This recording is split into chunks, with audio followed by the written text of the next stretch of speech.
বিষয়টা হলো গত 17/12/2023 আমাদের কেন্দ্রীয় মন্ত্রী প্রতিমা ভৌমিকের নিজ বাসভবন এলাকায় অর্থাৎ যাত্রাপুর থানার অধীনস্থ লেমুয়ামুড়া পাহাড়ে লেমুয়ামুড়া গ্রামে এক মাধ্যমিক পরীক্ষার্থী বর্তমানে এবার মাধ্যমিক পরীক্ষা দেবে ইউনুস মিয়ার কন্যা নাবালিকা সন্তানকে 17 তারিখে রুবেল হোসেন নামক একটা ছেলে এবং তার পিতা আরও কয়েকজন দুষ্কৃতী মিলে গভীর রাত্রে 10টা থেকে ওনাকে অপহরণ করে।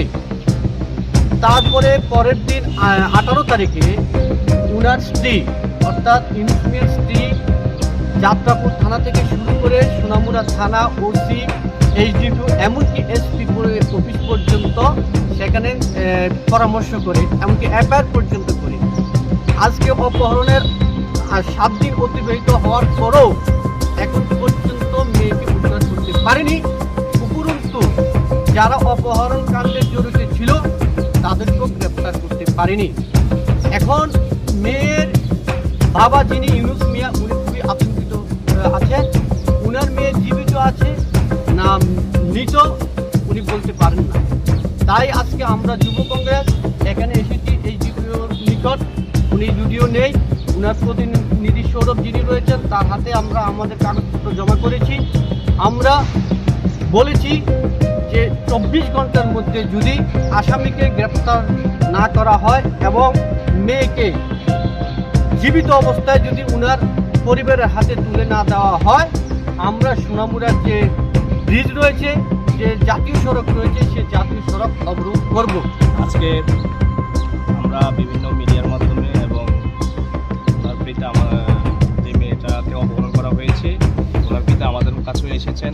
আসার পরে আমরা ওনার যে সম্পূর্ণ বিষয়টা আমরা উপলব্ধি করেছি। উপলব্ধি করার পর আমরা এই পর্যায়ে এসে বুঝতে পারলাম যে আমাদের সাথী ভাই আমাদের যুব কংগ্রেসের প্রেসিডেন্ট উনি অনেক কথা বলেছেন, বিভিন্ন ইস্যু নিয়ে বলেছেন যে পুলিশ প্রশাসন হেলদোল করছে বিষয়টাকে নিয়ে। এমনকি আমি ছাত্র সংগঠনের পক্ষ থেকে এই কথাটা বলতে চাই, যেহেতু মেয়েটা একজন ছাত্রী, হ্যাঁ, একজন স্কুলে পড়ে এবং সামনে মাধ্যমিক পরীক্ষা দেবে, সেই সুবাদে পরীক্ষা চলছে, আমি যে শুনতে পেলাম পরীক্ষা চলছে, কিন্তু এখনো পর্যন্ত মেয়ে পরীক্ষায় বসতে পারেনি বা বাড়িতে এসে পড়াশোনার সঙ্গেও যুক্ত নেই।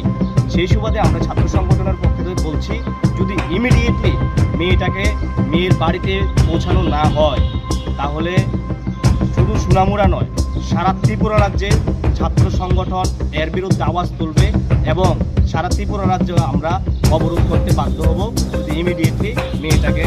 কি মনে হয় পুলিশের ভূমিকা কি মনে হয়?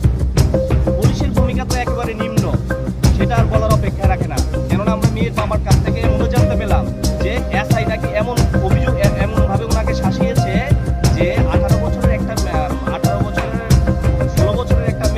18 বছরের থেকেও কম, সে যেই মেয়েটাকে প্রশাসনের তরফ থেকে যদি বিয়ে দিতেও চায় তারপরেও সাইডবোর্ডের টাকা মেয়েটাকে এনে পড়াশোনা করানোর জন্য মেয়েটার বিয়ে বন্ধ করে দিতে পারে। সেই জায়গায় দেখা যাচ্ছে আজকে পুলিশ প্রশাসন বলছে যে এটাকে মিউজিয়ামে যাওয়ার জন্য এবং মেয়েটাকে বিয়ে দেওয়ার জন্য। What is this? কি হচ্ছে এই রাজ্যে? কি হচ্ছে? একটা কেন্দ্রীয় ভূমিক যেখানে একজন মহিলা মন্ত্রী, সেখানে সেই জায়গায় দাঁড়িয়ে আজকে আমরা এই সমস্ত বিষয়গুলো দেখতে পাচ্ছি, সেটা আর কিছু বলার অপেক্ষা রাখে না। এবং এসআই নাকি এটাও বলেছে যে আপনি যদি অভিযোগ করেন, কেস করেন, তাহলে আপনার মেয়েকে 2 বছরও পাবেন না। আমরা এমন পুলিশ প্রশাসনকে ধিক্কার জানাই, এই সমস্ত পুলিশ প্রশাসনের প্রতি আমরা ধিক্কার জানাই এবং পুলিশের যে প্রীতম দত্ত তাকেও যেন পদ থেকে বরখাস্ত করা হয়, এই দাবিও আমরা আজকে আপনাদের মাধ্যমে রাখছি।